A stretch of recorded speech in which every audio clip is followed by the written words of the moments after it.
Bueno, pues muy buenas tardes a todos. Perdón. Muy buenas tardes a todos y a todas. Mi nombre es Javier Sánchez, soy uno de los coordinadores de extensión universitaria del Centro Asociado de la UNED de Cartagena. El otro coordinador en este caso, es mi compañera Ángela Marcet, que esta tarde va a estar haciendo funciones de moderadora, para lo cual le deseo mucha suerte. Y bueno, lo primero que queremos es dejar pública constancia, en nombre de la UNED, de nuestro agradecimiento a la directora del seminario, la doctora Cristina Roda, por estar organizando y dirigiendo un año más, y ya van 3, el seminario Reflexiones sobre la violencia de género. Hago extensivo este agradecimiento a los 3 ponentes que tendremos esta tarde. Me consta que son personas muy implicadas en los temas que van a tratar y les agradecemos su tiempo y su compromiso para estar aquí con nosotros. Y, por supuesto, agradeceros a todos los que os habéis matriculado en el seminario para seguir las ponencias de esta tarde, vuestra presencia virtual. Ojalá el año que viene podamos estar todos, o al menos una buena parte, en el Salón de Actos de la UNED, celebrando el 4º seminario. Eso sería una buena señal de muchísimas cosas, y estoy convencido de que será así. He dicho en una ocasión, en ediciones de años pasados, que celebramos el seminario Reflexiones sobre la violencia de género, por desgracia, porque es obvio que si tenemos que poner el foco, si tenemos que llamar la atención sobre una lacra social tan terrible, es obvio, como digo, que algo estamos haciendo mal. Algo importante no funciona en nuestra sociedad. Creemos que la UNED, como universidad pública, además de su lógica labor docente, debe implicarse e involucrarse en todas las cuestiones sociales y culturales que sean del interés general. Y en este sentido, para nosotros es un orgullo el poder aportar nuestro granito de arena organizando actividades de este tipo, con la ilusión puesta en que algún día no sea necesaria, o cuando menos la violencia de género sea algo residual y reducido a la mínima expresión posible. Mientras tanto, mientras no llegue ese día, nosotros seguiremos aquí. Bueno, no me quiero extender más, queda muchísima tarde por delante, así que no me queda más que darle la bienvenida a todos y ceder la palabra a la directora del seminario, la doctora Cristina Roda Alcantuz. Muchas gracias. Cuando quieras, Cristina. Muchas gracias, Javier. Buenas tardes a todos y a todas. En primer lugar, agradecer una vez más al Centro Asociado. ¿Se me oye bien? ¿Se me oye? Sí, yo sí te escucho. Sí, Cristina, se te oye bien. Agradecer al Centro Asociado de Cartagena que un año más nos permita llevar a cabo este seminario. Y cómo no, agradecer a Ángela Marcet y a Javier Sánchez Páramo, coordinadores de extensión universitaria de este centro asociado, su trabajo de organización para que este tercer seminario, Violencia de Género, vea hoy la luz. A pesar de las difíciles circunstancias en las que atravesamos, y precisamente por eso, porque difícil es también la lacra social y cultural y sobre todo humana que es la violencia de género, que supone para todos nosotros, ¿verdad? No podíamos dejar este año de celebrar este seminario, aunque las dificultades, hemos tenido que salvar dificultades técnicas, porque arrancamos con un compromiso y con ganas de aportar nuestro pequeño o gran apoyo hace ya 3 años. Y nuestra intención era continuarlo y no podíamos dejar que la situación nos frenara. Entonces es para mí una gran satisfacción que podamos celebrarlo este año, aunque sea sin poder vernos, sin poder abrazarnos, pero bueno, como ha comentado Javier, esperemos que el año que viene así podamos hacerlo. También quiero agradecer a todas las personas que se han matriculado en este seminario, sus deseos de participar, su ilusión por escuchar y debatir sobre este tema. Y, cómo no, a los 3 ponentes con los que contamos. 3 ponentes a los que 2 de ellos de la Universidad de Murcia, el otro del Centro Asociado de Cartagena, que van a tratar temáticas muy distintas, enfoques distintos, pero todos ellos convergen en una misma dirección, creo que va a ser muy interesante escucharles a todos y cada uno de ellos y luego podamos tener un debate. La idea es que cada uno dé su conferencia e intentemos tomar nota de las preguntas o de aquello que deseemos comentar, apuntar, sugerir y al final formulemos las preguntas a los diversos ponentes para que se establezca de esta manera una pequeña mesa redonda entre todos. Esa es la intención y bueno, yo creo que sí, como otros años hemos tenido siempre en este seminario un debate intenso y bueno, participativo porque es un tema que nos preocupa a todos. Bueno, pues sin más yo agradecer de nuevo a todos los que han colaborado en que estemos aquí. Quiero pasar a presentar a la primera ponente, a la que no veo. Supongo que está por ahí, a la doctora Lucía Provencio. Ahora sí, buenas tardes, doctora Provencio. Bueno, voy a pasar a presentarles a la doctora Lucía Provencio. Es difícil presentar a la doctora Lucía Provencio. Tiene muchas facetas, pero bueno, voy a intentar sintetizarlo. La doctora Lucía Provencio es profesora de Historia de América en la Universidad de Murcia y tiene una amplia trayectoria docente e investigadora en las cuestiones de género. Una muy amplia trayectoria. Imparte docencia en el Máster de Género e Igualdad de la propia Universidad de Murcia y en otros cursos de maestría en España y en Latinoamérica. Ella ha participado en congresos, seminarios nacionales e internacionales sobre su principal línea de investigación, las cuestiones de género, como les he dicho. Ha dirigido varias tesis doctorales sobre la materia y es autora también de numerosas publicaciones. Es una mujer con unas inquietudes tremendas sobre este tema y que transmite a sus alumnos, me consta, y que bueno, pues que no nos va a dejar indiferente las cosas que nos diga. Lo sé con toda certeza. Quiero agradecerle especialmente su participación y bueno, pues yo no les quiero entretener más. Esta tarde nos va a impartir una conferencia titulada Las voces de las mujeres en la historia contra la violencia de género. Pues paso la palabra a la doctora Provencio y vamos a escucharla. Buenas tardes. Quiero comenzar agradeciendo al Centro Asociado de la UNED de Cartagena y a la doctora Cristina Roda, directora del seminario, el haberme invitado a participar en este evento, y al público que se encuentra en el espacio virtual, el estar ahí para escucharme.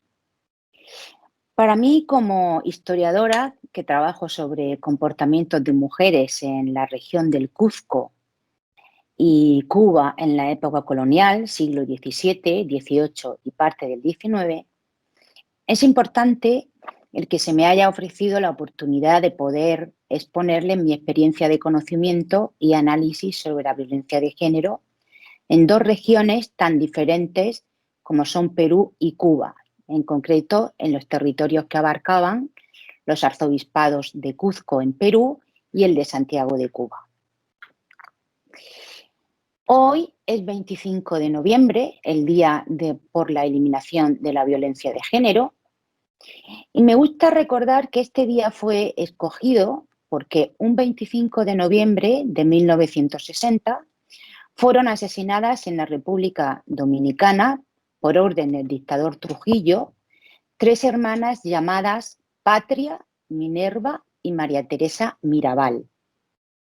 Muchos años después, en 1981, se celebró en Bogotá, Colombia, el primer encuentro feminista de Latinoamérica y del Caribe.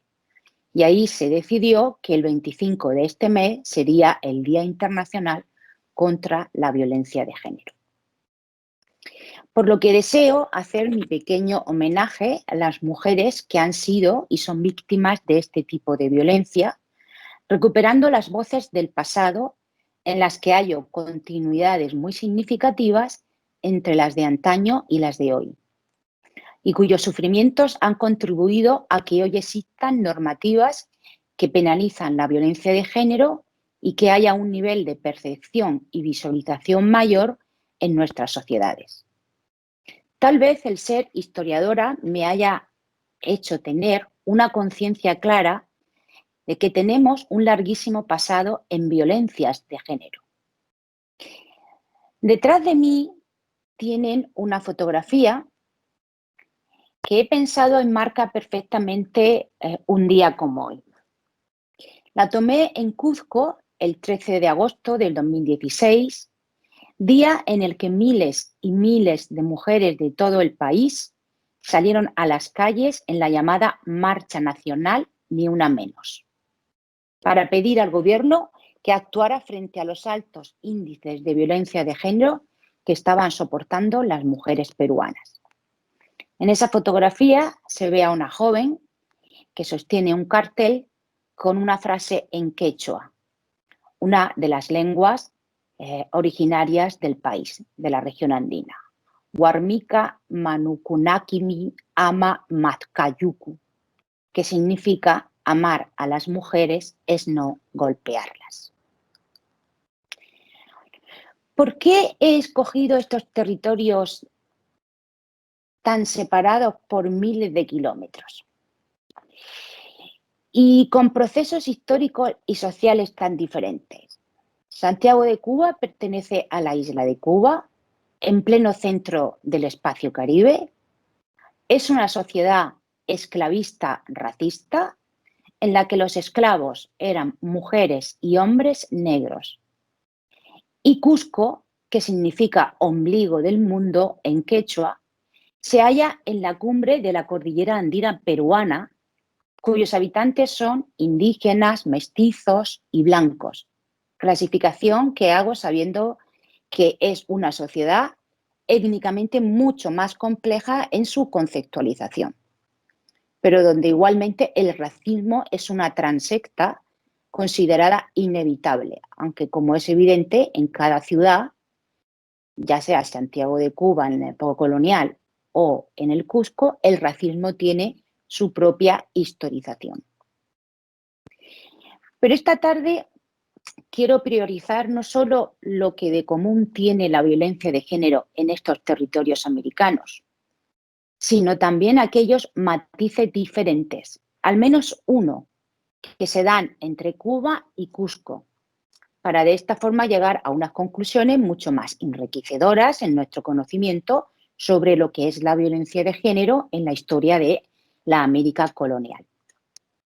La documentación que he consultado han sido las demandas civiles, criminales y las solicitudes de divorcio que las mujeres interponían contra sus esposos en los tribunales eclesiásticos. Pero las demandas abarcaban otras temáticas relacionadas con la violencia, como abandono de hogar, amancebamiento, injurias verbales, incesto, adulterio, estrupo, casamiento obligado por el padre, la madre o el tutor, la bigamia, el incumplimiento de la palabra de casamiento, obligación de consumar sexualmente el matrimonio y así un largo etcétera. De ese largo etcétera de violencias contra las mujeres, he seleccionado 4 tipos, desde los que quiero observar qué es lo que perciben respecto a la violencia las sociedades cuzqueña y santiaguera. Las personas implicadas en estas demandas, ya sean mujeres y hombres, familiares o los jueces eclesiásticos. La primera va a ser la violencia física, que es conocida por el vecindario y la propia familia. Y los tribunales eclesiásticos estuvieron dispuestos a aceptarla como causa de divorcio perpetuo o temporal, aunque no en todos los casos, como luego indicaré. Aquí, en el caso de la violencia física, la visibilización pública, es decir, tener testigos, era clave para acusar al hombre. Le sigue la violencia sexual, que no solo implica violaciones, sino que incluye el abuso y se manifiesta en relaciones sexuales no consentidas y se dan dentro o fuera de la relación matrimonial. En tercer lugar, tenemos la violencia psicológica. Es más frecuente que la física y sexual, pero cae por debajo de la percepción. Incluso no se la considera violencia, aunque las mujeres la alegan en sus demandas. Y la última, el feminicidio. Es un asesinato, su proporción es menor, pero lleva aparejadas las tres anteriores: la violencia física, sexual y psicológica. De las cuatro es la que tiene una visibilización mayor, pero veremos a través de una sentencia cómo la percepción de un tribunal eclesiástico no consideró asesinato el que un cura blanco violara y matara a una joven india, empleo india, porque es la terminología que se empleaba en la época colonial. India tiene una acepción despectiva, y aunque hoy usamos indígenas, sociedades originarias, etc. Pues bueno, con lo que iba diciendo, las sentencias de los tribunales podían no llegar a castigar a un hombre blanco que había matado a una india. Y por último, me interesa responder a la pregunta en cuanto a la violencia. ¿Qué es lo que vieron las sociedades del Perú y Cuba? ¿Qué es lo que percibieron respecto a la violencia? La respuesta va a pasar por entender que fueron sociedades construidas bajo el sustento del patriarcalismo, que también es historiable. Desde el patriarcalismo se entenderán los castigos, la percepción que se tiene sobre la violencia, si es o no violencia, el que las mujeres sean las peor paradas al acabar los juicios, lo de emprender una vida nueva y encontrar espacios de libertad para estas mujeres fue una quimera. Yo solamente he encontrado el caso de una mujer cubana que lo intentó durante muchos años, lo consiguió y al final acabaron con ella. Mi encuentro con las mujeres cusqueñas y santiagueras me dice que sufrieron, aguantaron y murieron a manos de los hombres, maridos, padres, curas, hermanos, pero que también lucharon contra esa violencia, aunque no fue una lucha entre iguales, pues la base o el sustento de la dominación fue el patriarcalismo, del que más adelante trataré. De mi oficio me apasiona analizar los testimonios de estas mujeres y a partir de sus voces genero como historiadora mi punto de vista analítico y crítico, lo que me permite historizar la violencia de género y preguntarme, ¿el concepto de violencia de género existía en las sociedades coloniales y luego republicanas? La respuesta es no. Antes de explicar ese no, voy a leerles la definición de violencia de género que en 1993 dio la Asamblea General de Naciones Unidas. Y dice así: todo acto de violencia basado en la pertenencia al sexo femenino que tenga o pueda tener como resultado un daño o sufrimiento físico, sexual o psicológico para la mujer, así como las amenazas de tales actos, la coacción o la privación arbitraria de la libertad, tanto si se producen en la vida pública como en la vida privada, que a su vez es una violación de los derechos humanos de las mujeres. Por tanto, daños físicos, sexuales, psicológicos, además de la privación de la libertad. El término que se utilizaba en los expedientes judiciales era maltrato, sevicia, que significa crueldad excesiva, que podría concluir en asesinato, y adulterio.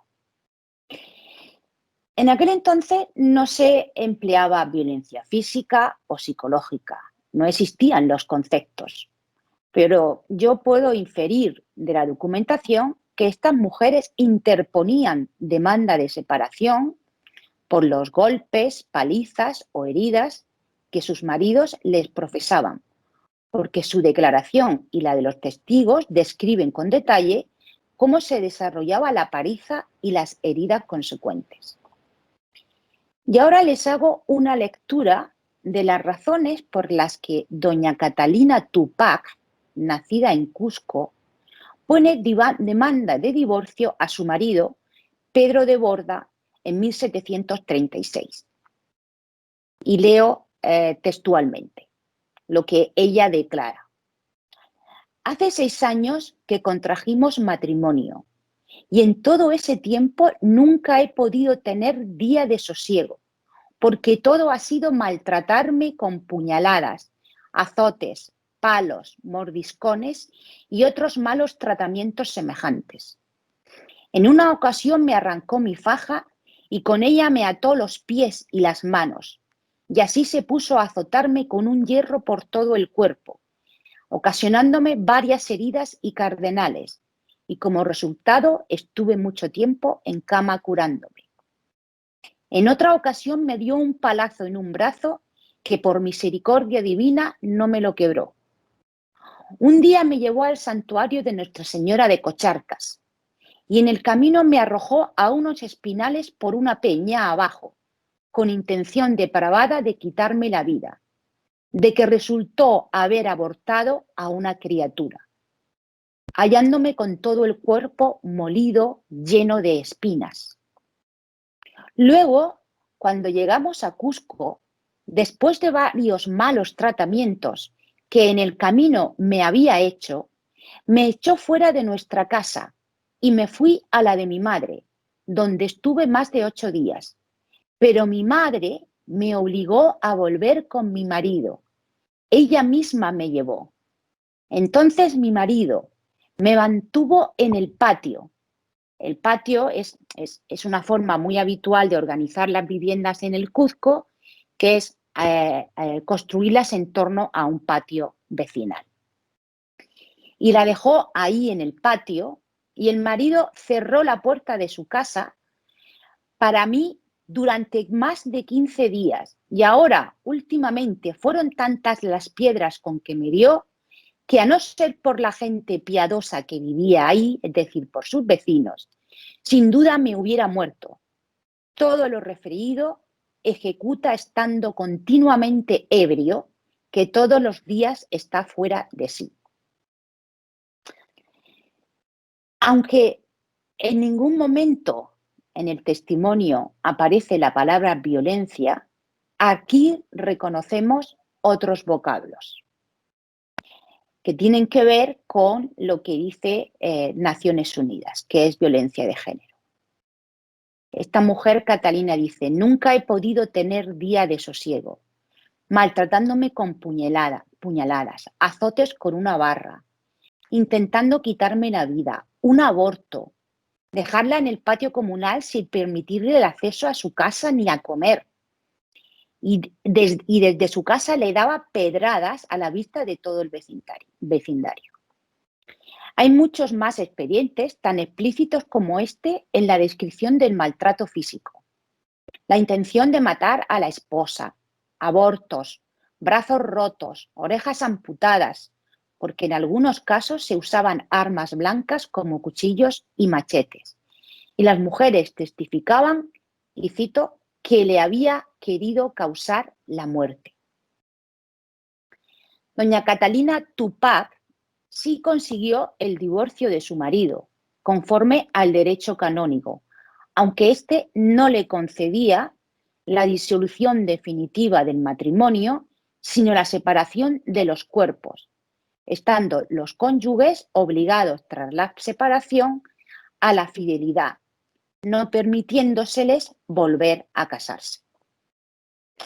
El divorcio era aceptado solo como excepción y se pensaba en él como un remedio que salvaría a la sociedad de aquellos males que atentaban contra la familia como uno de los pilares sobre los que se sustentaba la felicidad pública.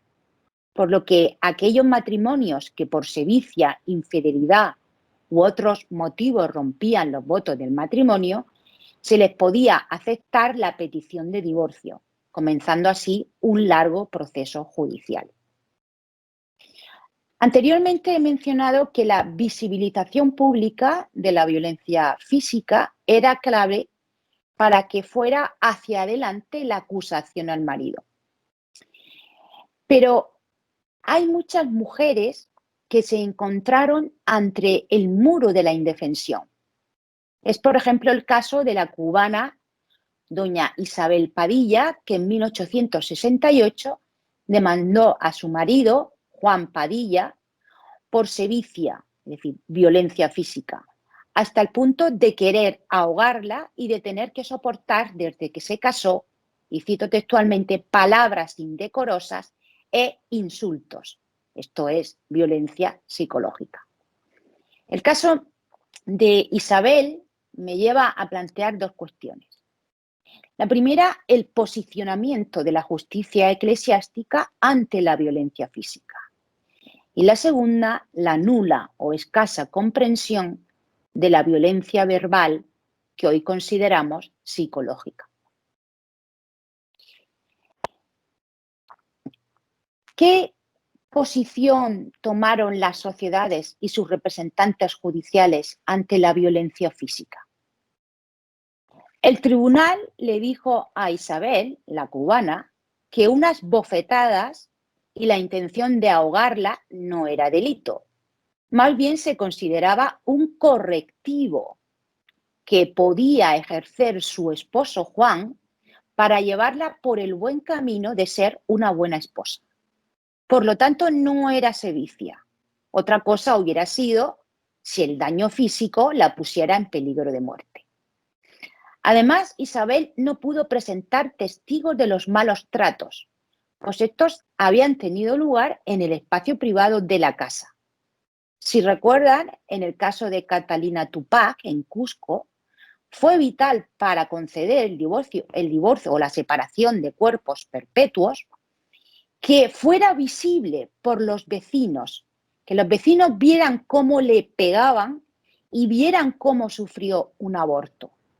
Entonces, la violencia, la sevicia o violencia sexual debía de ser pública para que se la creyera.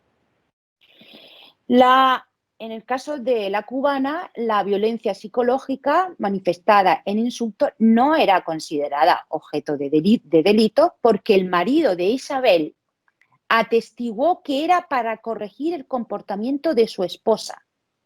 Y de resultas de todo esto, Juan quedó absuelto y a ella la obligaron a volver a hacer vida maridable, y cito textualmente, como debe conscientemente estar obligada.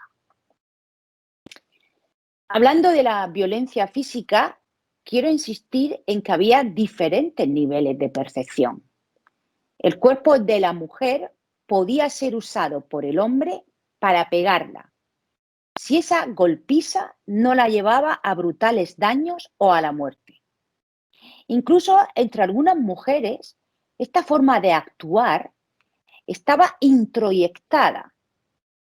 Tenemos el caso de Lucía Gallegos, del pueblo de Oropesa, en Cuzco, que se querella civil y criminalmente contra su marido por maltratarla y herirla en el año 1731.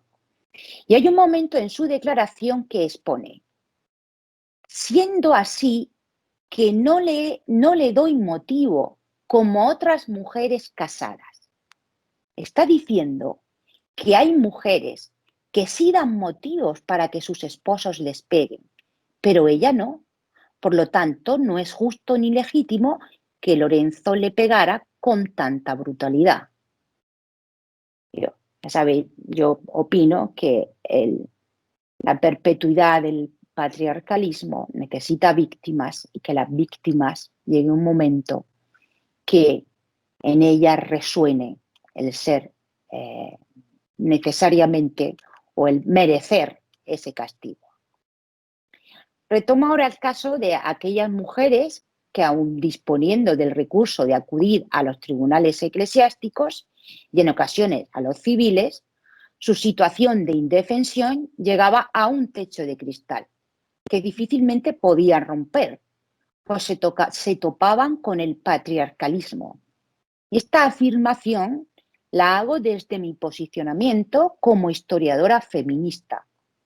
No puedo hacerlo simplemente como historiadora, porque hay preguntas que yo le he hecho a la historia y a las que solo me ha dado respuesta el feminismo como teoría crítica.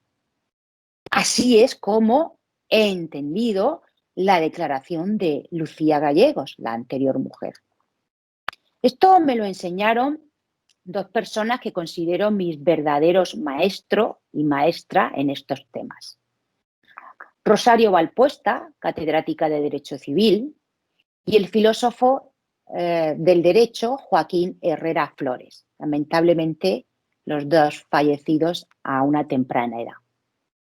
A ellos les debo que hace años aprendiera que la teoría crítica feminista es la más potente para tumbar la violencia de género, porque es la que más visibiliza cosas que otras teorías, incluso históricas, ni mencionan. El feminismo como teoría crítica ha sacado a la luz acontecimientos como la violencia de género o la central noción de patriarcado y patriarcalismo, que son los cimientos de esa violencia, entre otras cosas. Este ha sido históricamente el gran depredador de las mujeres. Es evidente que el patriarcado no es estático, varía en su contenido específico según la etapa histórica y las sociedades, pero hay constantes. Solo voy a mencionar tres constantes que yo he visto en mi documentación. La mujer es siempre lo diferente, no una igual al hombre. En la historia han pasado a ser la otredad. La investigación demuestra que se han creado mecanismos de control de la conducta sexual de las mujeres, restringiendo en mayor medida la sexualidad femenina y, en definitiva, sus libertades de movimiento. El determinismo biológico sitúa a los hombres en una posición de superioridad y a las mujeres en una de inferioridad, y se impone la idea normativa y universal por la que las mujeres quedan desplazadas al ámbito de la naturaleza, lo que puede y debe ser dominada.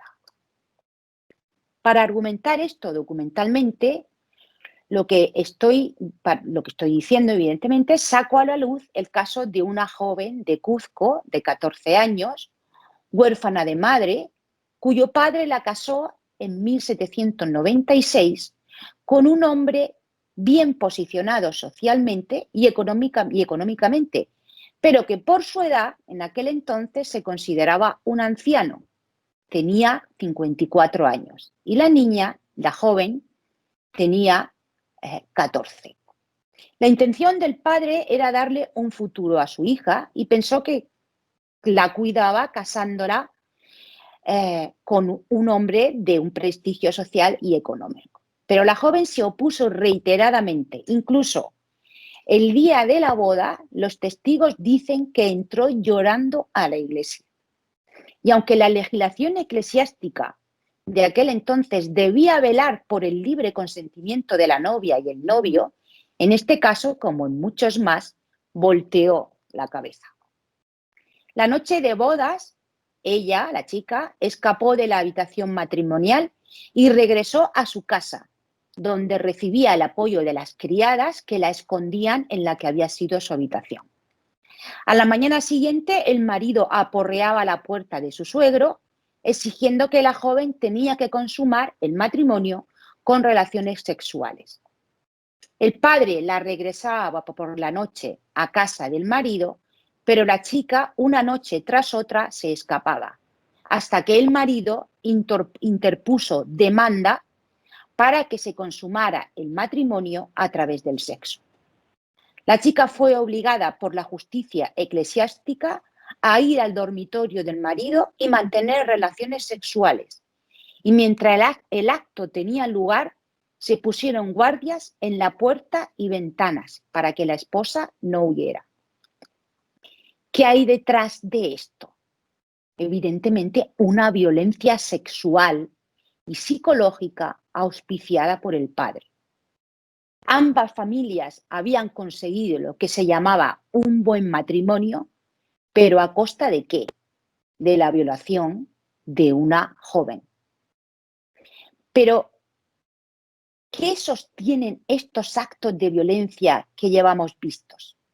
El patriarcalismo, que es una estructura invisible de subordinación, opresión y violencia, autoritaria y totalitaria, contra las mujeres en tanto que tales. No vamos a encontrar que el patriarcalismo sea una forma de gobierno ni una ley, pero sí está inscrito en los códigos de género de las sociedades pasadas y también presentes. Es el patriarcalismo el que hizo que el adulterio femenino fuera causa de separación más que en los casos de adulterio masculino. Y aquí me voy a los expedientes judiciales cubanos, donde voy a exponer el matiz diferencial que he documentado con respecto a Cuzco.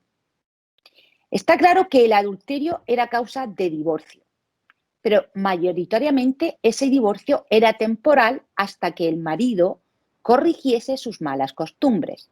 Entonces, las mujeres estaban obligadas a regresar a su casa y se daba por sentado que ella debía perdonar el adulterio del esposo. En 1820, doña María Solá establece demanda de divorcio a su marido por sevicia, denegación de alimentos y adulterio público, y pide también que se la deposite para que su vida no corra peligro. Cuando se admitía la demanda de divorcio, a la mujer se la depositaba en una casa de familiares o personas de reputada conducta por dos motivos: para que el marido no la atacara y para que ella siguiera siendo una buena esposa. En Cuzco, lo normal era llevarlas al convento de las Nazarenas. Pero en el arzobispado de Cuzco, los casos que yo he consultado iban a casas de personas fiables. Y mientras estaban en lo que se llamaba el depósito, el marido debía de darles un dinero para que sobreviviesen.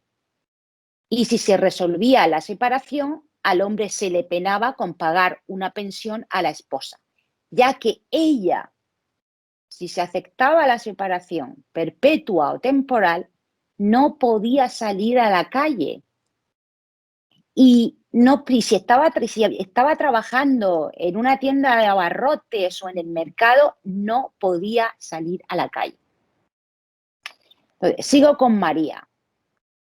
El desarrollo del juicio derivó en un solo asunto. Ella denunció por sevicia, por adulterio y por no alimentos. Fue de los tres el adulterio el que primó. Algo que el marido reconoció, pero como se arrepintió de él, solo se le concedió la separación temporal, durante la cual él debía reformarse y la mujer entonces regresar con él. Pero es curioso cómo en una sociedad racista esclavista, el daño psíquico provocado por el adulterio tenía ciertas peculiaridades. Era muy extraño cómo me resultó extraño en el archivo ver cómo las mujeres no presentaban demandas exclusivamente por adulterio. Este se utilizaba como segundo argumento tras la sevicia o trato cruel, lo que me lleva a la hipótesis de que por sí solo el adulterio masculino no se consideraba como causa de separación por algunas mujeres, aunque pudieran ocasionarle daño psicológico. Hay que tener en cuenta que en la sociedad cubana estaba inscrita la doble moral que toleraba socialmente que un hombre, aun casado, mantuviese relaciones sexuales con otra mujer. Se casaba con una blanca y tenía como amante a una mulata o negra. Y al final, la resolución del provisor y vicario general es que se vuelva a hacer vida maridable previo retorno a las buenas costumbres del esposo. Siguiendo con este tema, don Nicolás, que así se llamaba el marido, reconoce ante el tribunal el adulterio con la parda francesa Juana Martí. Pero, y esto es lo interesante, él dice que el adulterio lo hizo con aquiescencia y tolerancia de su esposa. Esto nos lleva sobre la pista documental de que esa doble moral podía ser aceptada por María y la utilizó como segundo argumento después de la sedicia, aunque la Iglesia cubana emprendió una cruzada feroz para eliminar los adulterios y amancebamientos, ya que, como dice el mismo expediente, dice el juzgado eclesiástico, repugna al espíritu cristiano la separación de los legítimos matrimonios. De ahí que a María solo se le concediese el divorcio temporal. Por lo tanto, uno de los grandes ayudadores del patriarcalismo fue la institución eclesiástica. Pero ahora quiero llegar a una deriva del patriarcalismo que es preciso considerar. El patriarcalismo no es homogéneo. En él no solo entran cuestiones de género, sino cuestiones raciales, étnicas y de clase social. Voy a desarrollar un poco esta idea y para ello les voy a contar la historia de una joven llamada Martina Becerra, nacida en Lambrama, provincia de Aymaraes, en Perú, que en 1782 fue asesinada por el cura Gregorio Espinosa por ser mujer e indígena. El cura doctrinero tenía la costumbre de llevarse a su casa, esta era una costumbre muy habitual, los curas tenían la costumbre de llevarse a su casa a las chicas jóvenes que tenían novio para obligarlas a casarse, momento que parece ser que utilizaban el cura o los curas para aprovecharse sexualmente de ellas. Perdón. Un día el cura fue a casa de Ambrosio Becerra, el papá, para llevarse a Martina, que estaba embarazada de su novio. Ella no consintió y el padre cuenta lo siguiente. Nos tuvo tanto odio que por sus amenazas anduvimos huyendo con toda la familia, desamparando mi casa por no experimentar cualquier vejamen y pasamos inclemencias en esas punas. Las punas son los lugares que están a más de 4.000 metros en los Andes, a donde nos habíamos ido huyendo del cura. Y dice, en esa puna, Martina dio a luz a un niño. Al cabo del tiempo y ante la imposibilidad de sostenerse económicamente, la familia regresa a su pueblo. El cura se entera de su retorno y vuelve a la casa. Y cito textualmente, testimonio del padre. Empezó a darle golpes a mi hija y se la llevó a su casa, donde volvió a maltratarla a golpes y la estrelló contra un escalón y quedó por muerta después de haberla desnudado para azotarla. Y esto vieron los alcaldes con la demás gente del pueblo.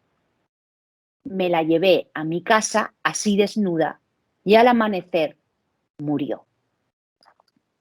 En el juicio, Gregorio Espinosa, el cura, presentó testigos que declararon que la joven había muerto días después del encuentro con el cura, debido a los dolores de estómago derivados del parto. Y me pregunto, ¿quiénes fueron los testigos? El juez comisionado, un español, Pascual Avendaño, el indio alcalde del pueblo, Francisco Lonasco, indio prioste del Señor Sacramentado. El padre de Martina no pudo presentar testigos y su muerte quedó impune. Y de resultas, Ambrosio, el padre, fue acusado por calumnias y condenado a recibir 25 azotes en presencia de todo el pueblo. Y, cito, haciéndole saber en su propio idioma la causa del castigo, porque no hablaba español, hablaba quechua. Y entonces él en sus declaraciones, en estos juicios, había alguien que traducía los testimonios. Y además se le condenó a pagar las costas del juicio y daños y perjuicio al cura, aunque dice el expediente que la pobreza era tal en este indio que le excusaron de pagar las costas, aunque no se privó de los 25 azotes en el centro del pueblo. Me pregunto, mujer india, pobre, quechua hablante, es decir, diversas opresiones superpuestas. ¿Qué defensa pudo tener? Ninguna. Y aunque dos de los testigos eran también indígenas, uno ejercía de alcalde del pueblo y el otro era prioste y, por lo tanto, adeptos al cura doctrinero, lo que les permitía permanecer en sus cargos. ¿Qué importa una india quechua hablante? Bien poco, como hemos visto. Pero saco también una conclusión que para mí es interesante. El patriarcado no es una posición estática, ni una estructura de opresión autónoma con respecto al resto de opresiones y otras relaciones de diferencia. El patriarcado no afecta a una mujer en abstracto, sino a mujeres en su diversidad.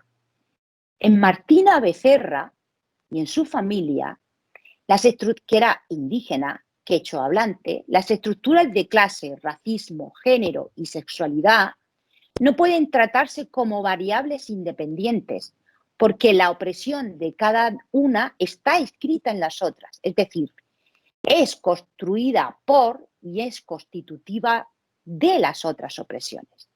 De ahí que haya que hablar, si de violencia de género se trata, de opresiones superpuestas, término que utilizaba la intelectual indígena mexicana Gloria Zaldúa, lamentablemente también fallecida. Un ejemplo como el que acabo de describir, el de la indígena Martina, hace que me plantee que la experiencia de la violencia de género puede ser distinta si en una mujer, se concretan distintas opresiones. No obstante, hoy como ayer, sigo pensando que la primera dimensión de la desigualdad es la de género, pero también que la desigualdad se va incrementando si las mujeres están inmersas en otras relaciones de diferencia. Para concluir, quiero hacerlo con una opinión. Las personas que creen en la justicia e igualdad deben hacer visible la violencia de género a la sociedad en su conjunto, a las ideologías, a las religiones, a la clase política que nos gobierna. Yo, como historiadora, hago mía la obligación de hacer visible esta violencia que sufrieron las mujeres que me han precedido, desde sus experiencias concretas. No sé si lo he conseguido, pero lo que sí he hecho es dar mi opinión basada en la lectura de documentación, en un conocimiento analítico y crítico en archivos eclesiásticos, lo que me ha llevado a conocer críticamente las variadas formas que adopta la violencia de género, pudiendo constatar que ha sido algo transversal en la historia de las sociedades, ya fueran de antiguo régimen, coloniales, republicanas o como ahora se llama, decoloniales en América Latina. Muchas gracias.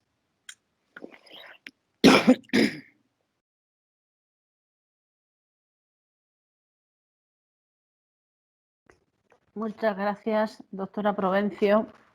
Ha sido una magnífica conferencia por la que no me queda sino felicitarle por la brillante exposición que nos ha hecho, basada en las fuentes, explicando los testimonios que nos han puesto a todos, creo, los pelos de punta y con una argumentación magnífica. Bueno, les felicito por esta conferencia fantástica. Y luego creo que en el debate nos va a dar mucho juego. Vamos a pasar a continuación a presentar al segundo ponente de la tarde, que es Juan Pedro Navarro Martínez. Juan Pedro, ¿dónde andas? Aquí estoy. Cristina, no sé si se me escucha. Se te escucha muy bien, sí. Perfecto. Perfecto. Bueno, voy a presentar a Juan Pedro Navarro Martínez. Juan Pedro es docente e investigador predoctoral del Departamento de Historia Moderna Contemporánea de América y del Pensamiento y los Movimientos Sociales y Políticos de la Universidad de Murcia. Juan Pedro tiene en la conferencia que nos va a impartir esta tarde, está enmarcada en su línea investigadora de su tesis doctoral, que muy pronto va a leer, con lo cual vamos a tener fiesta pronto. Y bueno, quiero subrayar que Juan Pedro fue alumno mío, fue alumno mío. Bueno, de esos alumnos de los que uno está orgulloso, lleva un camino de trabajo y de investigaciones intenso y bueno, pues es una persona, la verdad, con muchas cualidades y un gran universitario. Por lo tanto, pues ahora vamos a escucharle a Juan Pedro con esta conferencia titulada Delito natural y contranatural, las formas de la violencia sexual en los territorios hispánicos en el siglo XVIII. Adelante, Juan Pedro. Muchas gracias, Cristina. Bueno, en primer lugar, antes de comenzar la disertación, sí que me gustaría agradecer tanto a la UNED con su sede en Cartagena como a la directora del seminario, Cristina, a la que tuve la suerte de tener como profesora, y obviamente al resto de la organización del seminario.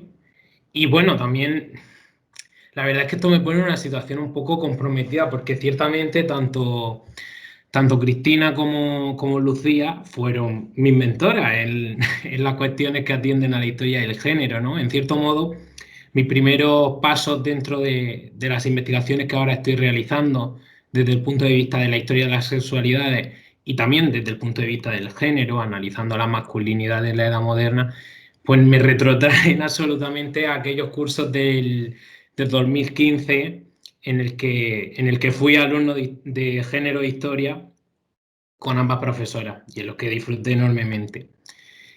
Bueno, yo voy a utilizar una presentación y antes de, bueno, una presentación que es sobre todo esquemática, y mientras la voy, aquí la tengo en presentación. ¿Me podéis confirmar por el chat que se ve? Que estamos dentro de la... Se ve, Juan Pedro. Vale, perfecto. Muchas gracias, Cristina. Nada. Vale, pues vuelvo aquí y voy a proceder a presentarla. Como Cristina ha comentado, la presentación lleva por título Delito natural y contranatural, las formas de la violencia sexual en los territorios hispánicos en el siglo XVIII.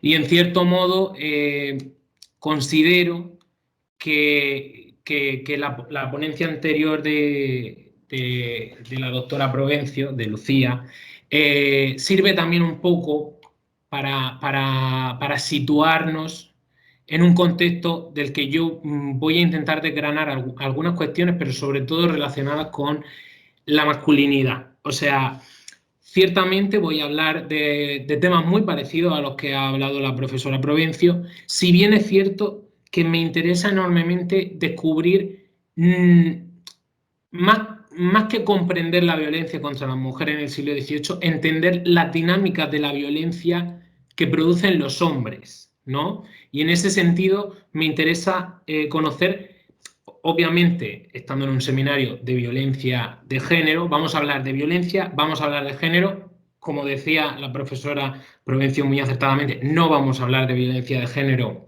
a menos que no queramos incurrir en ciertos anacronismos históricos, aunque sí que vamos a ver violencia de género, ¿no? Desde nuestra mirada de historiadores, Pero sobre todo lo que quiero observar son las dinámicas de género en las violencias sexuales, y aquí veremos diferentes victimarios, ¿no? Que obviamente serán las mujeres, pero también encontraremos diferentes víctimas a estas violencias sexuales, que no serán únicamente mujeres, serán por supuesto también hombres, en diferentes perspectivas, ¿no? Y veremos cómo esa violencia simbólica y física propia de las masculinidades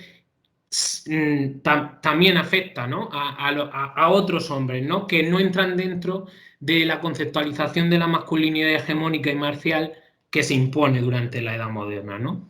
Y en ese sentido, he incluido en esta presentación, aunque ahora hay un anuncio, un videoclip del año 2020. Aunque yo voy a hablar del siglo XVIII, me parecía interesante incluir este vídeo porque me resulta muy interesante.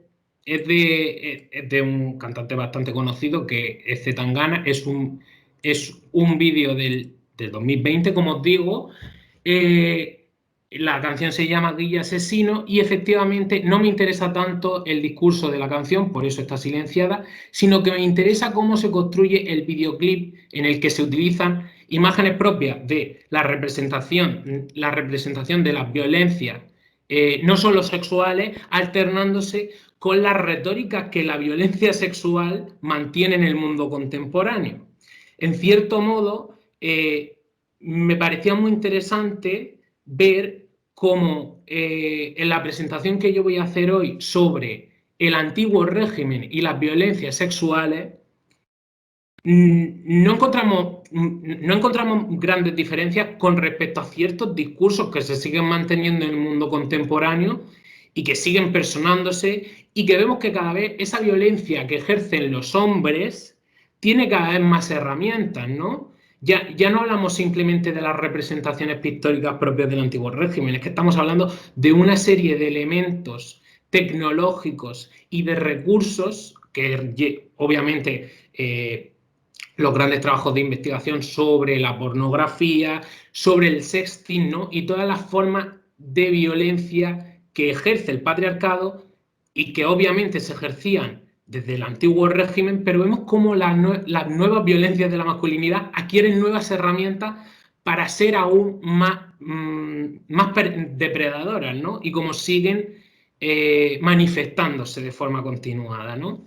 Entonces, mientras se reproduce el vídeo de fondo, no es tan importante seguir el discurso del vídeo, sino ver cómo efectivamente esas retóricas de la violencia emanada de la masculinidad se mantiene discursivamente hasta el mundo contemporáneo. Sí que me gustaría hablar del paradigma que supone la sexualidad moderna, entendiéndose como la sexualidad del antiguo régimen, ¿no? Voy a dar pause al vídeo. Efectivamente, en el antiguo régimen hablamos de un modelo basado en la jerarquía y la dominación patriarcal. Esto efectivamente la profesora Provencio lo ha explicado mucho mejor de lo que lo podría hacer yo.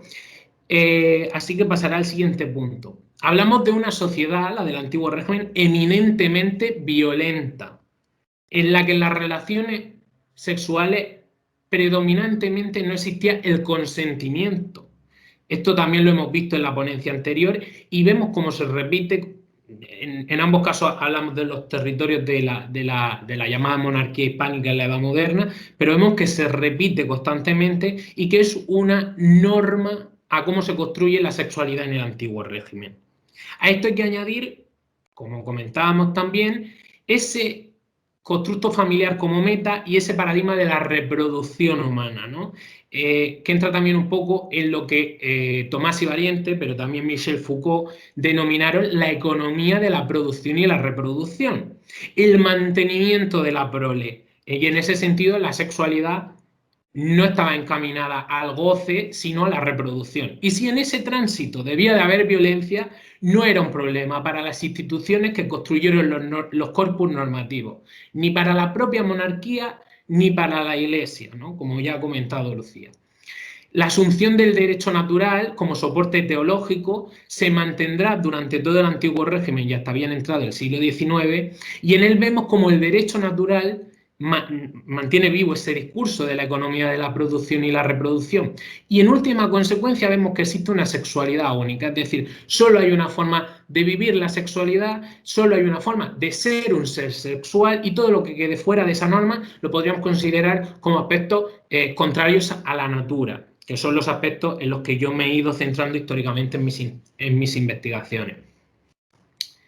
Si seguimos adelante, vemos cómo la virilidad en el antiguo régimen se basó, obviamente, en una visión androcéntrica que se entendió siempre como un elemento neutral, la visión del hombre como el todo, en el que todo lo que quedase fuera, no solo del hombre entendido en su género, sino también esos hombres que no alcanzaban a computar como hombres masculinos, quedaban fuera de esa normalidad androcéntrica, ¿no?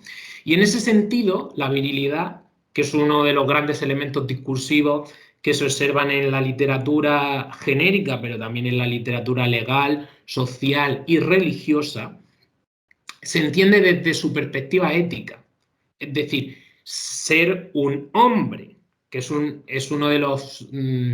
bueno, es un discurso que sigue perpetuándose, ¿no? El ser un hombre o ser lo suficientemente hombre, ¿no?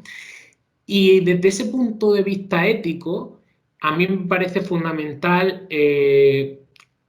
entender, ¿no?, cómo las sociedades del antiguo régimen definieron ese honor, esa virtud masculina y, obviamente, el pundonor, ¿no?, como principio de conservación del honor. La virilidad, por supuesto, hizo que los hombres del antiguo régimen no solo se protegieran a ellos mismos como individuos, sino que defendieran y protegieran al resto de la familia, ya que así era la forma en la que... bueno, en fin, en la que se podía ser hombre en el antiguo régimen. Por desgracia, son discursos que se siguen manteniendo. Desde un punto de vista de género, evidentemente, la construcción de la familia tiene que haber unos valedores, ¿no?, de la protección de los menores, ¿no? Pero el problema viene que esos discursos de género siempre revocan a la masculinidad o al hombre, en este caso, para ser el portador de ese pundonor, de esa virtud a la que obviamente las mujeres y otros hombres que no fueron entendidos como masculinos en esos términos no pudieron acceder nunca. Obviamente la virilidad entendida como ética nunca fue indisociable de la virilidad física. Las representaciones de la masculinidad marcial, la demostración de la fuerza sexual y, en último término, como comentaba la profesora Provencio en la ponencia anterior, el sometimiento. Sometimiento desde muchas formas diferentes, no únicamente desde la violación, sino también a través de la violencia psicológica y, obviamente, de las violencias físicas no sexuales, que también existían y eran muy, muy frecuentes, ¿no? En las relaciones entendemos como normativas. Después hablaremos de otro tipo de relaciones en el antiguo régimen. Por último, esta virilidad se entiende como una capacidad reproductora, pero no solo reproductora de la prole, de la sociedad, sino también de una reproducción social y que se manifiesta de forma violenta.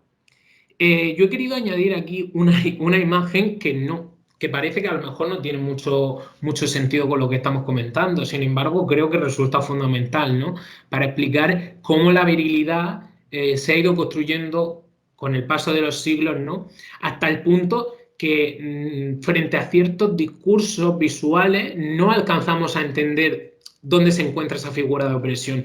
Yo he añadido el rapto de Ganímedes, que representa a Zeus como un águila raptando al joven Ganímedes, que ya, bueno, evidentemente el que conozca un poco de mitología sabrá que efectivamente Ganímedes no era ese hombre adulto que aparece representado en la obra de Rubens, sino que era un preadolescente, un adolescente, un hombre totalmente desvalido que no entraba dentro de las concepciones tradicionales de la masculinidad hegemónica y que es secuestrado por una persona que es Zeus, que evidentemente, por un dios en este caso, que sí que cumple con esos roles y que evidentemente constata esa masculinidad marcial que se va manteniendo discursivamente durante también la Edad Moderna. La recuperación de estos mitos, que forma parte del discurso y del imaginario renacentista, obviamente reforzó también las figuras de la masculinidad hegemónica y del control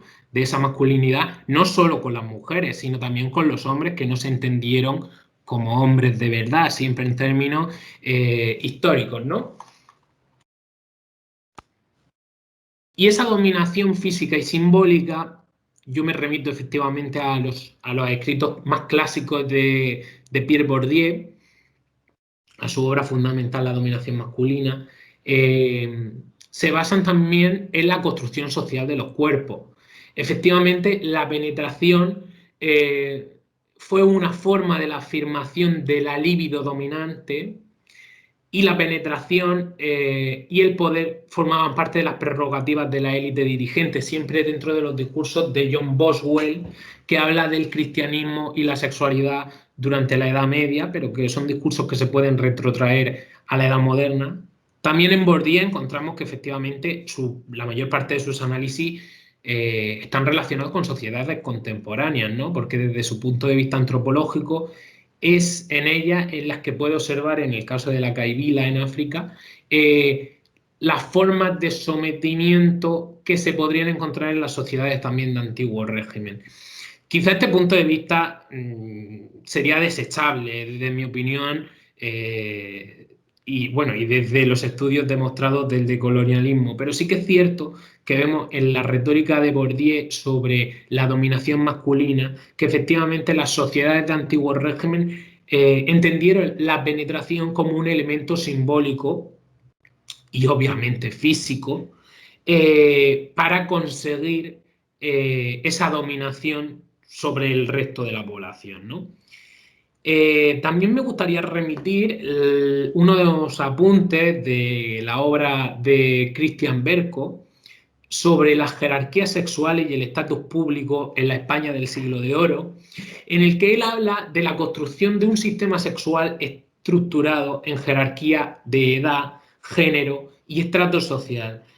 Obviamente, muy en relación también con la ponencia anterior, existen unas categorías de diferencia que actuaron de una forma clarísima en la construcción de las jerarquías sexuales y en las formas de dominación que adquirieron esas jerarquías. Esas evidencias, obviamente, las vamos a ver después a través de unos estudios de caso, pero sí que deben de quedar puestos de manifiesto desde el inicio de esta ponencia. Aquí he añadido quizá la imagen más clásica que hay sobre la dominación sexual, en este caso entre una relación, en una relación que entenderíamos en el antiguo régimen como normativa, ¿no? Que es el rapto de Proserpina, y bueno, el excelente trabajo de Bernini como escultor pone de manifiesto el horror de esa dominación física que se observa obviamente en el impresionante tratamiento de los mármoles, ¿no? Me parece que es un ejemplo muy simbólico de lo que yo después, a través de los expedientes judiciales, os voy a ir remitiendo, ¿no? Bueno, no voy a centrarme mucho en este punto porque evidentemente la ponencia anterior se ha descrito muy bien los crímenes contra la integridad femenina, que fueron muchos y variados, y la problemática integral que fue entender los pecados y crímenes como un binomio, ¿no? Como denomina Francisco Tomás y Valiente, y la confusión que ello produjo, ¿no? La definición más rápida que ofrece Tomás y Valiente sobre los pecados y delitos, que casi siempre eran contra la moral y que podían ser delitos de lujuria, o aparecieron así en los cuerpos legales de la Edad Moderna. Deberíamos de entender que el pecado atiende al fuero interno, ¿no? Y afecta al orden espiritual, mientras que el fuero externo conoce de los delitos y afecta al orden temporal, ¿no? De una forma muy sucinta. Evidentemente, los delitos sexuales, entendidos como también delitos contra la moral, fueron transgresiones para la ley de Dios, pero también para la ley temporal. Y esto colocaba también a las mujeres en una situación de desprotección. Los pecados de lujuria se entendieron como eso, más pecados que delitos, a la vista de las justicias reales ordinarias. Fue en cierto modo la Iglesia la que persiguió esos delitos de lujuria. Bueno, hay algunos casos particulares como el pecado nefando contra la natura, en el caso de mujeres y de hombres que cometieron relaciones sexuales fuera de la norma, pero efectivamente en la mayor parte de los casos las justicias ordinarias remitieron estos asuntos, sobre todo después del Concilio de Trento, a algunos tribunales eclesiásticos, que sin embargo durante toda la Edad Moderna vieron cómo perdían poder frente a una justicia cada vez más desteologizada. En cierto modo se tipifican muchos delitos contra la integridad femenina, pero yo creo que se destacarían, como ha comentado la profesora Provencio, el adulterio, la simple fornicación, y después deberíamos de entender que muchos de estos delitos para nuestra concepción contemporánea no debían de ser delitos, ya que la mayor parte de ellos eran delitos consentidos, ¿no? Eran relaciones de consentimiento en la mayor parte de adulterios que conocemos a través de los expedientes judiciales. Aquí obviamente nos podemos remitir a la obra de Cesare Beccaria, de finales del siglo XVIII, en el que efectivamente sobre la ley y la pena habla sobre la destipificación de los delitos sin víctima, ya que al no existir una víctima concreta, ciertamente podría haber una contravención al orden moral, pero no era esa la función que debían de cubrir los tribunales de justicia en esa transición hacia el mundo contemporáneo. Bueno, efectivamente, en la monarquía española del siglo XIX, el Código Penal de los años 40, del 19, destipificó varios delitos sexuales, siempre siguiendo un poco las teorías de Cesare Beccaria. Pero habría que esperar efectivamente hasta 1842 y después 48. La violencia física y sexual quedó relegada al atrevimiento, que es uno de los términos que, como comentaba Lucía, como muchos otros, no tenía unas connotaciones en su vocablo de violencia, pero sin embargo cuando atendemos a los expedientes judiciales del atrevimiento o de los malos tratamientos sí que vemos cómo hay una violencia física integral contra la mujer y los estupros. Y en ese sentido el estupro, y sigo con la siguiente diapositiva, fue un delito que, si bien en un inicio se entendió como el acercamiento sexual por parte de un hombre adulto frente a una mujer menor, parece utilizarse también en otras fórmulas. Lo vemos también frecuente cuando hablamos de violencia contra mujeres que, si bien no son menores, son doncellas, monjas, mujeres de buena fama, y ahí entramos también un poco al estupro, que también fue frecuente dentro del pecado nefando, del que hablaremos después. Volviendo al tema que comentábamos antes, sobre la forma tan sutil en la que la legislación nunca demostró a través de su léxico las formas de violencia, aunque después cuando atendemos a los expedientes judiciales observamos que efectivamente hubo unas formas de violencia tajantes y severas, sí que vemos cómo las 7 partidas aluden, las 7 partidas que son, recordemos, del siglo XIII, pero que se mantienen a través de la nueva recopilación y la novísima hasta prácticamente el siglo XIX, modificando algunos aspectos, sí que diferencian entre la violación si tiene el supuesto violador arma o sin ella, y sin ella se entendería como una forma de intimidación. El rapto también aparece tipificado, pero es un delito habitual en las causas de violencia contra las mujeres, por lo tanto siempre lo vemos relacionado con otros delitos.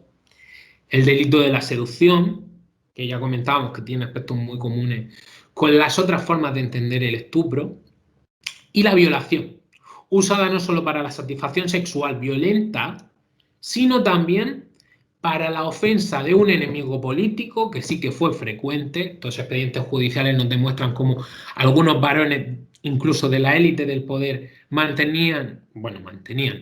abusaban sexualmente de mujeres de familias rivales como forma de ofensa y también como promesa de matrimonio ante una eventual pérdida de la capacidad para cortejar a una mujer.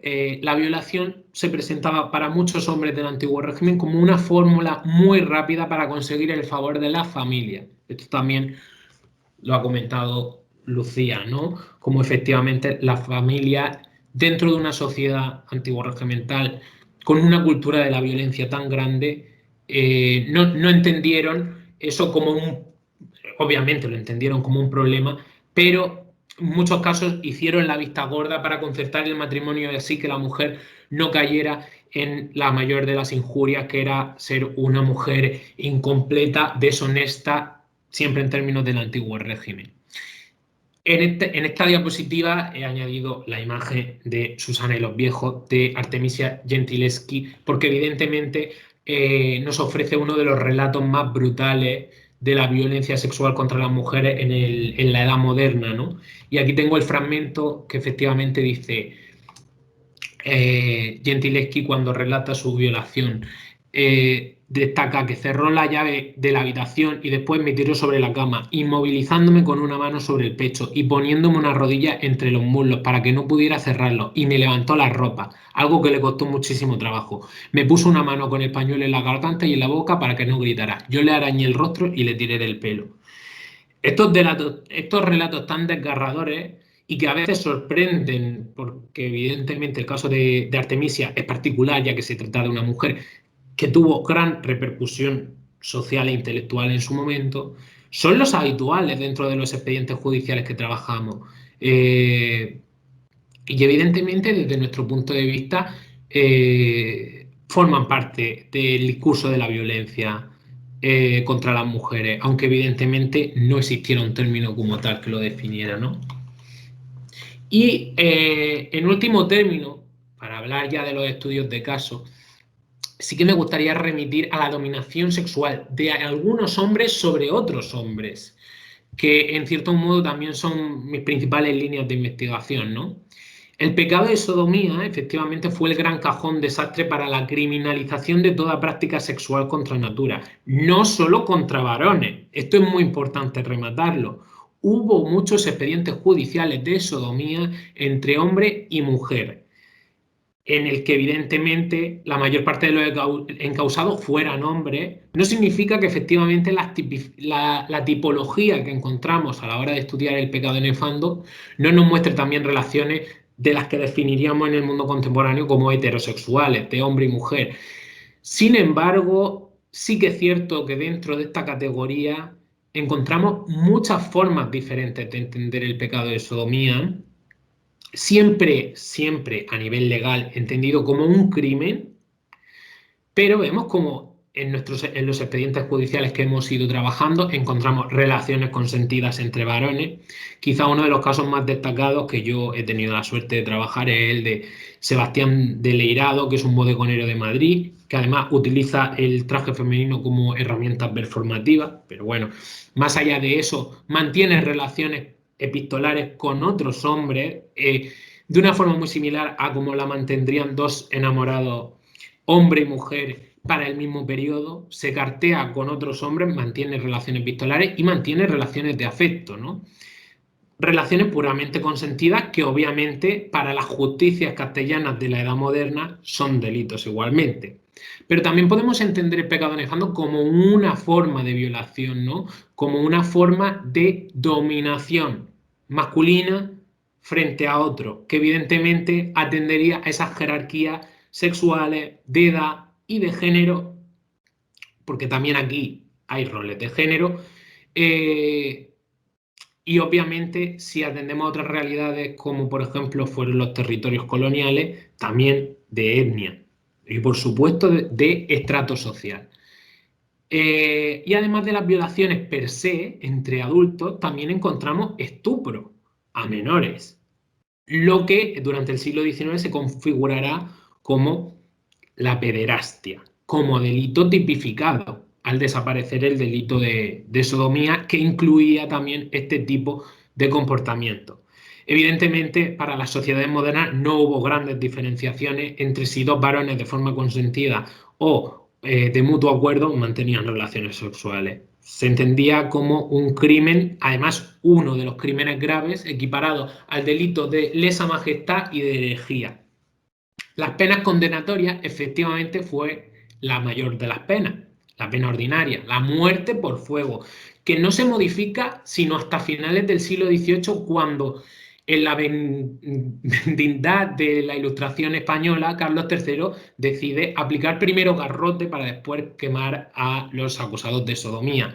El fuego no desapareció nunca del discurso simbólico de la represión del pecado nefando, ya que era un elemento purificador.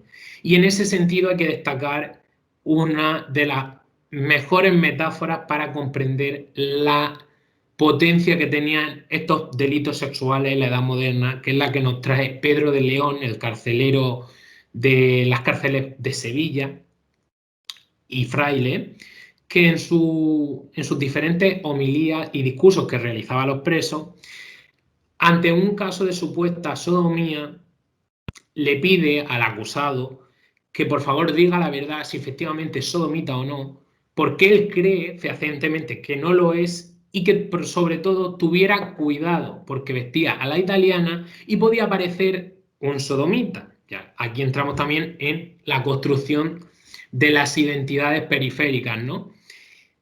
Y además de avisarle que no vistiera la moda italiana, ya que literalmente no coloques una rama de viña, sobre la puerta de tu casa si no eres bodegonero, por lo tanto no vistas como un sodomita si no eres uno de ellos, y entre otras lindezas le dice que el fuego ha de ser el elemento purificador para este tipo de delitos, porque los sodomitas son como mariposas que van arrimándose al fuego lentamente y de una se van quemando un ala y de otra se van quemando el ala y así terminan calcinados. Evidentemente el fuego es la tentación de la sexualidad libidinosa de los sodomitas y la verdad es que es una de las metáforas quizá más hermosas pero también más crueles de este pecado y de cómo fue concebido por la sociedad moderna, ¿no?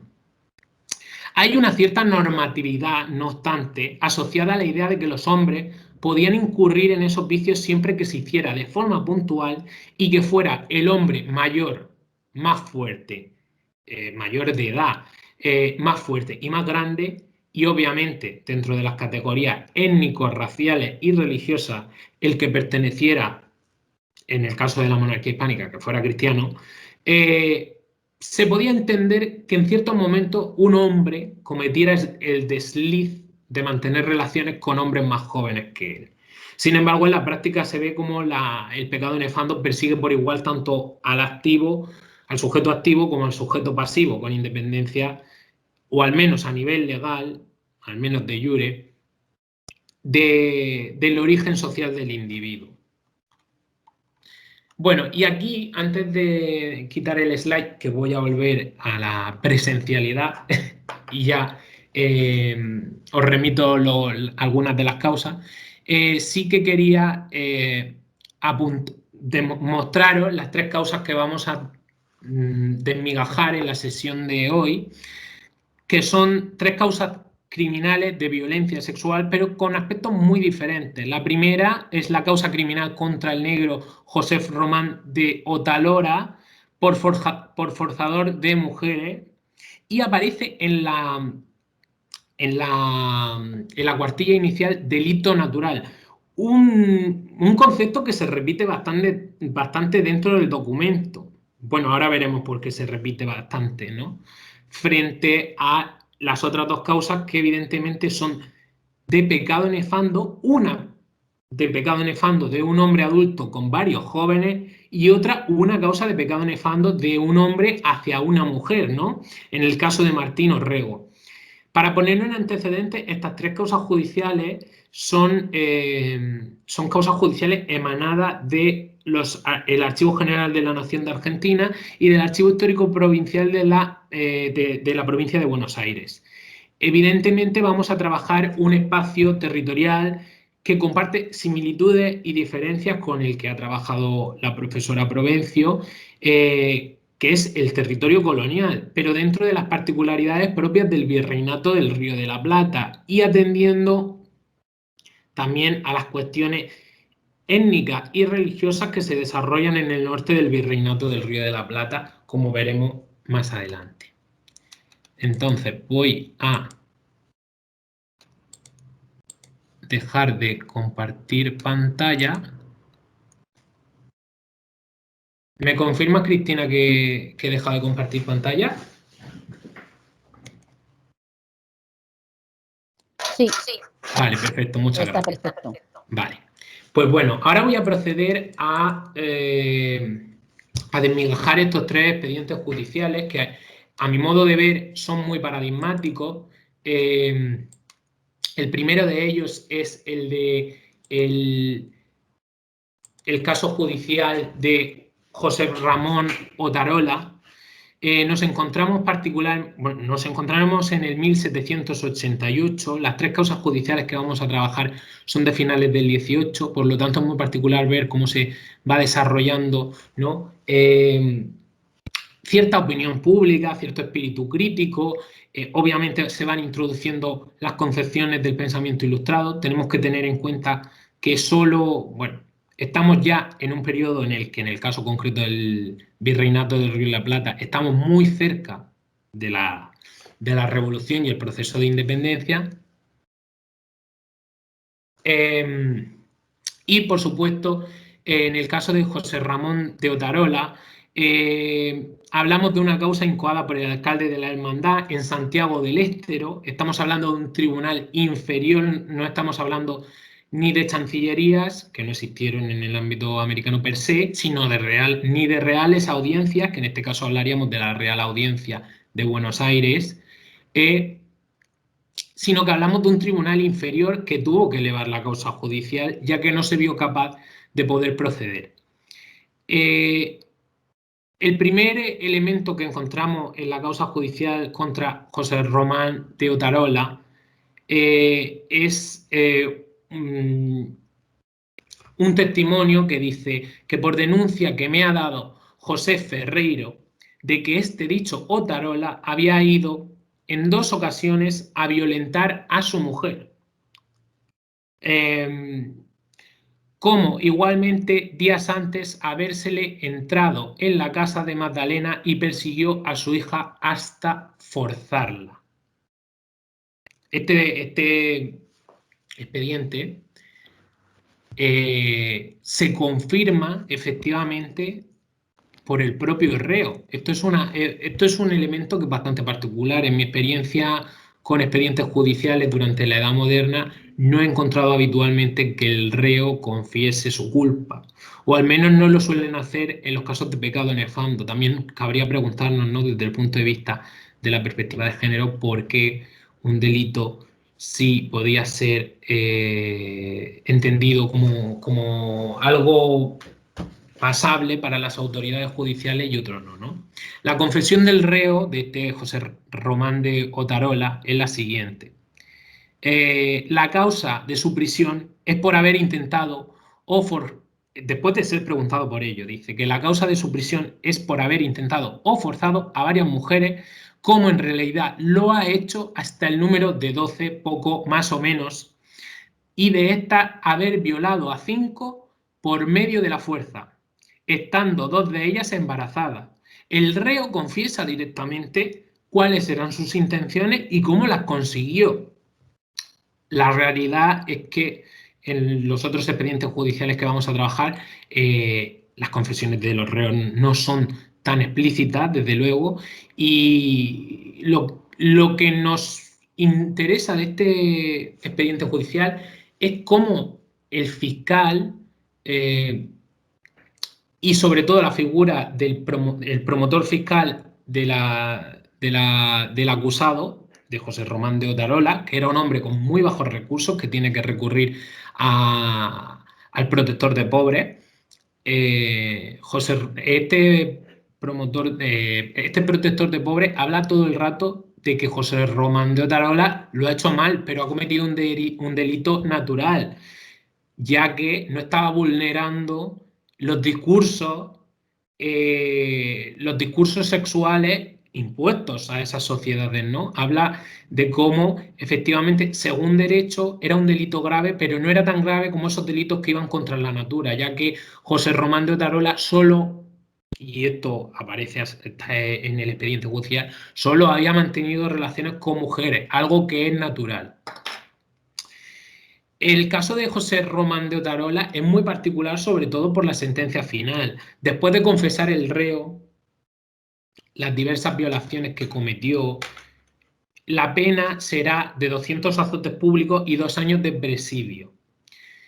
Lo que contrastará con los otros expedientes judiciales que vamos a observar, ¿no? El segundo caso que traigo a colación es el del poderoso Enrique Candy, que fue corregidor de la villa de Itapua y por lo tanto, bueno, territorio que actualmente pertenece al Paraguay y cuya causa es incoada por el gobernador de la Candelaria, otro tribunal inferior que debe de elevar la causa a la audiencia, y tiene lugar en 1783. Enrique Candy, que era el corregidor de la villa, evidentemente niega la mayor cuando se le acusa mantener relaciones con varios jóvenes del pueblo, ¿no? Utilizando, entre otras cosas, su jerarquía de poder y su posición como corregidor. El corregidor, leyendo de la fuente literalmente, el corregidor pidió a uno de los jóvenes del pueblo para tenerlo en su casa y que varias veces lo quiso acostar con él en un catre, pero él siempre se huía y que un día, estando el corregidor en la hamaca, le dijo que le trajera fuego y que cuando lo trajo, lo agarró y lo echó con él en la hamaca. La víctima de este proceso judicial destaca que efectivamente huyó y el acto quedó solo como un acto propincuo a ser delito de sodomía. Sin embargo, no se llevó a realizar. La confesión del reo, evidentemente, es bien distinta a la anterior. Resulta afirmarse el corregidor en que todo es mentira lo que dice Bernardo y que por haberlo castigado por amancebado por la China que tiene declarado. El corregidor acusa a la víctima de tenerle odio, ya que el corregidor le había llamado la atención por tener un amancebamiento con una joven. Ahí es donde empezamos a ver el problema dentro de este expediente judicial, ya que parece no ser tan verídico todo lo que nos están contando los testigos como, y de hecho después descubrimos que efectivamente detrás de la causa judicial está el cura párroco del pueblo, el fraile Santiago de la Encina, que le tenía odio declarado al corregidor y que era la figura que había detrás de la incoación de esta causa judicial. Entonces, vemos cómo hay una sentencia inicial que procura el fiscal, que es de pena de muerte por fuego contra Enrique Candy, que a pesar de ser corregidor no podrá evitar esa sentencia inicial, pero el gran trabajo, entre otros de sus promotores, le servirá para que la sentencia definitiva sea de evacuación de la causa, al entenderse que fue el fraile Santiago de la Encina el que le tenía odio al corregidor y el que había iniciado la causa judicial. Este caso concreto nos ilustra cómo efectivamente dentro de esta retórica de las violencias sexuales y en el caso concreto de la violencia de género, también podía haber un elemento exógeno, como podía ser el odio de una de las partes, que condicionase la sentencia definitiva y que muchas veces condicionase la propia veracidad del expediente. Sin embargo, vamos a recurrir al último expediente judicial, que en mi opinión sí es el que tiene un carácter más concreto y más relacionado con las violencias contra las mujeres, y es un caso de pecado nefando, y así aparece especificado tanto en la carátula del expediente como en todo el proceso judicial, un pecado nefando contra una mujer soltera por parte de Martín Orrego. También sucede en la zona de la Candelaria, por tanto estamos hablando en la provincia en este caso concreto estamos hablando de la actual provincia de Misiones, en el año 1793, y vemos la declaración que hace uno de los testigos frente a la violencia que Martín Orrego provoca a una mujer llamada Agustina Rosa Gutiérrez de Paz. Se presentó la mañana de ese día exponiendo que a la medianoche del mismo llamó a la puerta de su casa un hombre diciéndole abriera a la justicia, y no obstante las precauciones que usó para no abrirle, llamando con golpe a la pared del vecino, como no le oyese, viendo lo que alborotaban, como que querían romperle la puerta y oír las expresiones que de fuera decían: el pícaro está dentro, apronta la luz y abre, porque si no mando 2 soldados que traigan herreros y echen la puerta abajo. Y otras expresiones de este tenor. Temerosa en lo que se oía, se levantó y abrió por haberle dicho: abre y verás que soy el alcalde. Metió un poncho balandrán y haciendo fuerza se entró. Y dentro un hombre que solo conoce de vista, llamado Martín Mingocho, y le dijo: ahora lo verás. Y aquí vienen palabras bastante soeces. Ahora lo verás, puta vieja borracha, vengo a forrarte. Y en efecto la volteó e hizo con ella lo que quiso, usando de ella torpemente para la acción sexual, la vía inversa, en modo que la maltrató.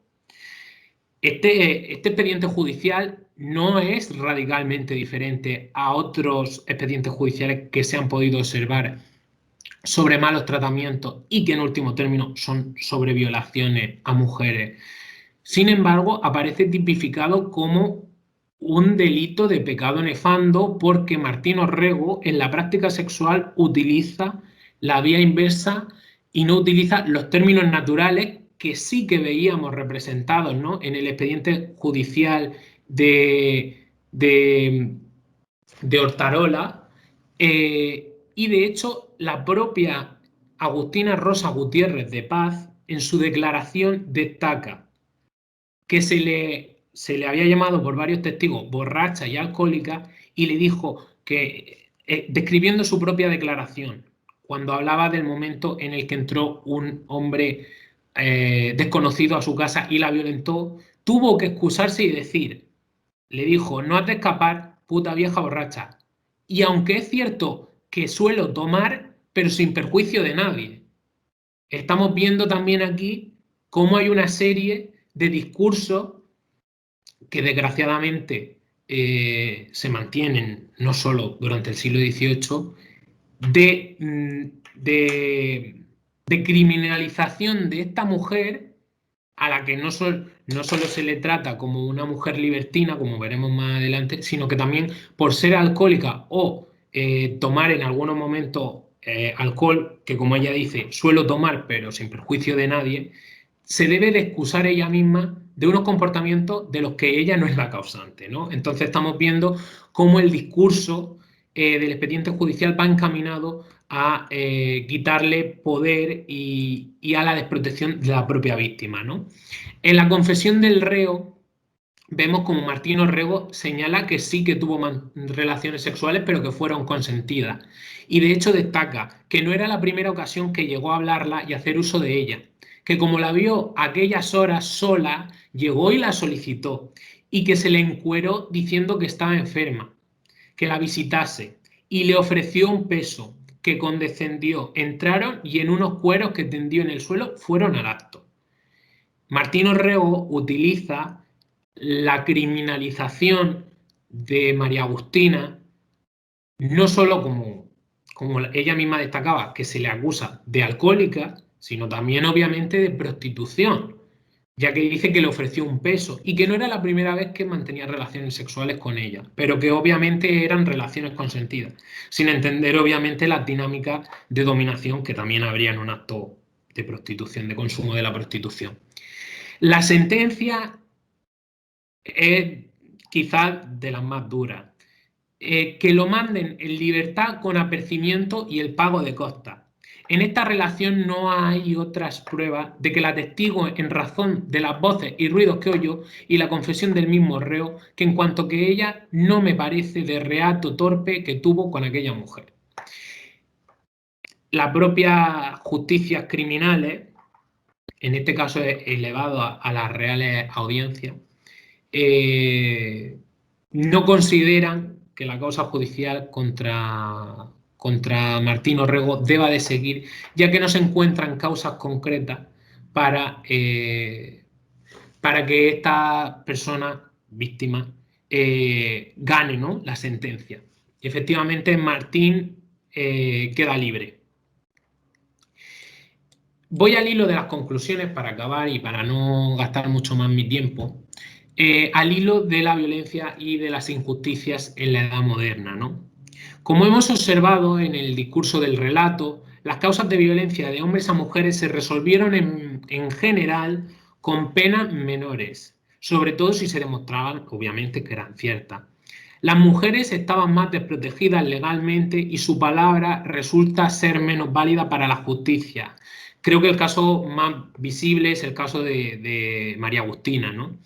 Y en las causas de pecado nefando, en cualquiera de sus formas, véase entre dos varones, véase entre un hombre y una mujer, tenían por regla general la pena ordinaria, que se sigue manteniendo desde la séptima partida de Alfonso X y se ve reforzada en la pramática de los Reyes Católicos y en la de Felipe II, y con el cambio de dinastía no cambia sustancialmente. Si bien se observa que mayoritariamente ya en el siglo XVIII esta pena ordinaria se va conmutando por penas extraordinarias. Y de nuevo volvemos al debate, ¿no? Estas penas extraordinarias que se aplican a las causas de pecado nefando, evidentemente son más graves, dentro de que son penas extraordinarias, que las que encontramos en la violencia contra las mujeres. En estas segundas causas, las de pecado nefando, el rol sexual jugó un papel muy importante, siendo históricamente más perseguido el sujeto pasivo o feminizado, sobre todo a nivel social más que a nivel legal, pues en términos legales el delito nefando se comprendió como un crimen tanto para el que lo consumaba como para el que lo consentía, y a veces incluso la propia víctima se veía como consentidora del acto dentro de las retóricas propias de la justicia del antiguo régimen. Y aquí observamos, obviamente, algo muy importante en la demostración de estas violencias masculinas, que es la misoginia histórica y el miedo a la ruptura de género. En la representación de hombres que mantenían relaciones sexuales en términos de las propias fuentes históricas como mujeres. Por último, se ha de destacar que la dominación simbólica y física masculina se articuló hacia la opresión de las mujeres mayoritariamente, esto es un punto que se ha de destacar, pero también hacia otros hombres que quedaban feminizados a vistas de la sociedad después de ese proceso tan incómodo que fue recibir la propia dominación masculina, ¿no? Cómo esos hombres quedaron infamados por ser violados y haber sido víctimas del ejercicio de esa dominación masculina que les era propia en términos de género, ¿no? Y con esto quisiera terminar mi ponencia también con una breve reflexión, ¿no?, que hacía al hilo también de lo que... al hilo del inicio de la ponencia, en la que he intentado aportar a través de un videoclip del año 2020 las formas que aún siguen adquiriendo las violencias producidas por la masculinidad. Como podréis ver, no me remito a la violencia de género porque he trabajado causas del siglo XVIII, pero como esas violencias masculinas se van convirtiendo en violencias de género, evidentemente, en el caso de las mujeres, y también el profundo debate que sin duda podremos tener en la mesa redonda sobre esas otras formas de violencia que ejerce el patriarcado, que no atienden directamente a las mujeres, pero que en cierto modo sí que tienen como objetivo principal la feminidad. Y con esto termino mi ponencia, dando muchísimas gracias a todos los asistentes por escucharme.